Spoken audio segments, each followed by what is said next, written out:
Okay, I'm fresh off a mental breakdown. You could probably tell in my eyes, so let's just get into this. Welcome back to One Line a Day, January 14th edition.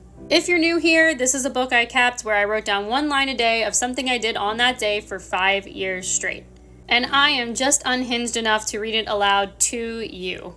As always, I have no idea what the fuck I'm doing with my life, and according to this, I never did. So here we go. January 14th, 2019. I was still hungover for my birthday party 2 days ago, and I wrote that it was raining, but I lived in LA, so that was a big deal.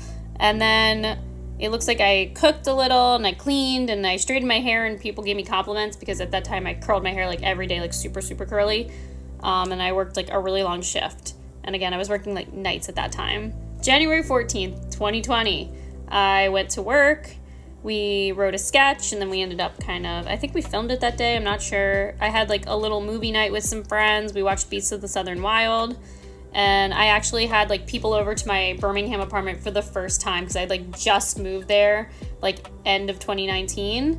And so I had people over to come watch Bachelor, and I was like super excited to host people. I remember being like really, really excited about that. January 14th, 2021, I had a dental cleaning in the morning. And then it looks like, I had one of my friends from LA came to visit me in Birmingham for a few days, and I was like super excited to see him.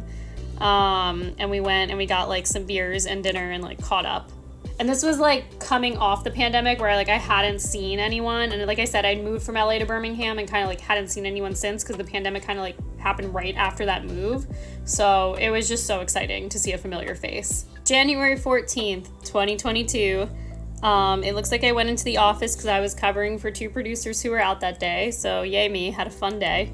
And then it looks like I was up till 1 a.m. working. We were doing like Sundance deliveries, and it was like finishing just in the nick of time kind of deal. So I had to like submit it at 1 a.m. for a client. And then it looks like I talked to Bama Boy on FaceTime somewhere in that mess. January 14th, 2023. I was back in Philly. I'd taken the train back the day before. And it looks like I went to a coffee shop to write more of my like blog posts for South Africa. And then I went to a bar. Oh, my dad's band was playing. That's why I went home, was to go see his gig. He has an REM tribute band, and they're awesome. And so we went to go see that. January 14th, 2024, I had a friend from LA actually ironically visiting me here, which was super exciting. I hadn't seen her since October. And so we went to brunch at one of my favorite spots, and then it started like magically snowing, and so we just like walked through Central Park all the way to the Upper West Side from the Upper East Side, and it was like this beautiful thing where we just had like amazing conversation, ran into stuff happenstance, and then we ended up at the Natural History Museum.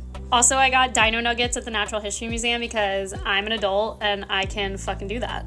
And lucky for me, we were both doing dry January, so we went to a bar and got mocktails, and it was like really nice to be with someone who's also doing dry January, because if you've done it before, you know how hard it is to be around people who are like all drinking and like you're the only one. And we had like a lot of really good, amazing, deep conversations, and then like when I got home is kind of when I had the breakdown, because I realized like, oh shit, my life's like a mess, and I have some things coming up that I'm like really anxious about. And so yeah, a good cry while eating some Panera soup. Sometimes you need to do that. But if this book has taught me anything, it's that things can change so quickly in your life, and even in just 1 year. And the best things are still yet to come. See you tomorrow.